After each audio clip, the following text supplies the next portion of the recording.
తాకట్టులో ఉన్న బంగారానికి తక్షణ విముక్తి. ఈ రోజు మార్కెట్ రేట్ క్యాష్ మీ చేతిలో. శివ గోల్డ్ కంపెనీ, మీ నమ్మకానికి మా హామీ.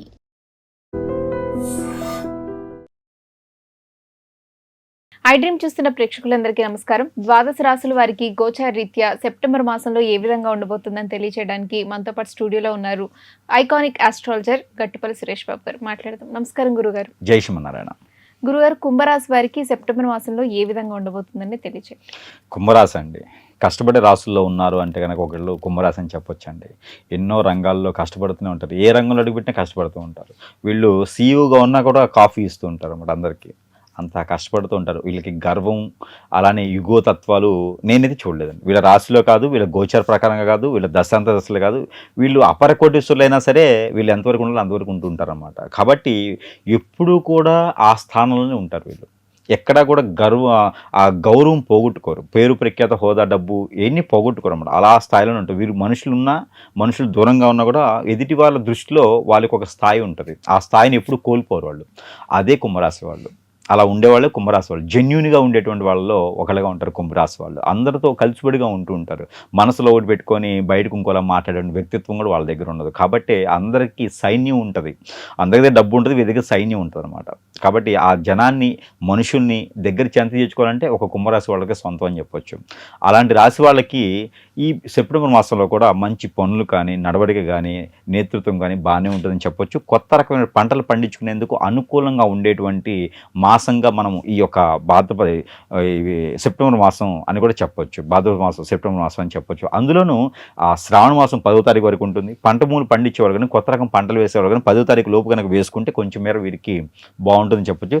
అలానే వీరికి స్థలం మార్పిడి చెందేటువంటి అవకాశం ఉంటుంది. ఇల్లు మారటం కానీ, స్థలం మారటం కానీ కూడా అవకాశం కనిపిస్తుంది. కాబట్టి ఆ మేర వీరు ముందుకు మారొచ్చు. దాంతోపాటు ఈ సెప్టెంబర్ మాసంలో ఇల్లు, ఇటుక చేసే బిజినెస్ వాళ్ళు, ఇనుము, ఇటుక కానీ, కన్స్ట్రక్షన్ కానీ, పెయింట్ రంగాల వాళ్ళకి ఇందులో బాగుంటుందని చెప్పొచ్చు. వ్యాపారం చేసే వాళ్ళకి, బిల్డర్స్గా బాగుంటుంది.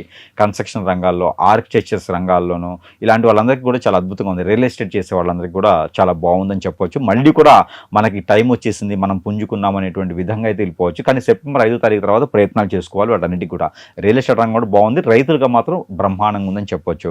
ఇంకేదైనా షాప్స్, ఫుడ్ కోర్ట్స్ కానీ పెట్టుకుంటే కూడా వాటిలో కూడా మంచి స్థాయికి వెళ్ళేటువంటి ఆలోచన ఉంటుంది. కానీ పార్ట్నర్షిప్ వ్యాపారాలు పనికిరావు. పెళ్లి కాని వారికి అయితే కనుక పెళ్లి సంబంధాలు కుదిరేలాగైతే కనిపిస్తూ ఉంది. పరమట తీసుకొచ్చేట అబ్బాయి సంబంధం, తూర్పు తీసుకొచ్చేట అమ్మాయి సంబంధం అయితే కుదిరేలా ఉంది. పెళ్లి మాత్రం కార్తీక మాసంలో అయ్యేటువంటి యోచన, అంటే డిసెంబర్ మాసంలో కానీ, లేకపోతే ఫిబ్రవరి 2027 సంవత్సరం ఫిబ్రవరి తర్వాతనే వీళ్ళకి పెళ్లి అనేది ఉంటుంది.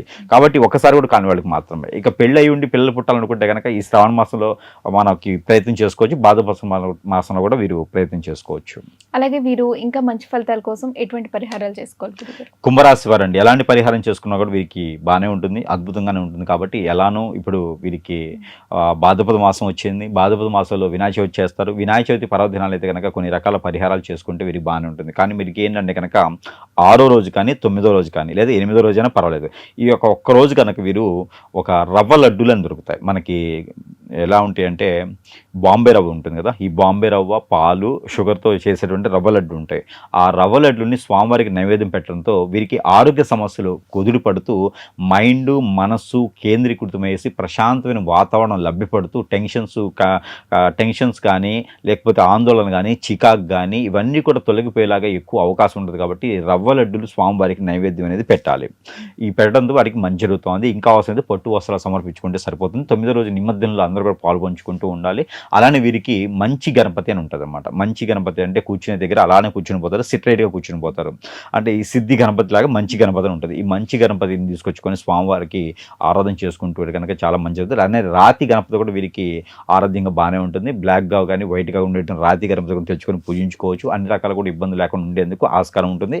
ఇక వీరు ఎన్నో రకాల రంగాల్లో ముందుకెళ్ళాలంటే కనుక ఈ సెప్టెంబర్ మాసంలో వినాయక చవితి తర్వాత ఏదైనా ప్రయత్నం చేస్తే విదేశీయానం కావచ్చు, స్వదేశీయానం కావచ్చు, జాబులు వెసులుబాటు కావచ్చు, బిజినెస్లు, వ్యాపారాలు ముందుకు కావచ్చు, లోన్లు కావచ్చు, అన్నీ కూడా అయ్యేటువంటి యోచన కనపడుతుంది. కాబట్టి ఈ సెప్టెంబర్ 22వ తారీఖు తర్వాత ప్రయత్నాలు అన్నీ కూడా సఫలీకృతం అవుతాయి. కాబట్టి ఆ ప్రయత్నం మేర చేసుకుంటే గ్రహాల యొక్క స్థితిగతులు కూడా బాగానే ఉన్నాయి. కాబట్టి సెప్టెంబర్ మాసంలో ముందుకు వెళ్ళేదానికి ఆస్కారం ఎక్కువ కనపడతా ఉంది. ప్రయత్నం చేసుకోవాలి. ధన్యవాదాలు గురుగారు.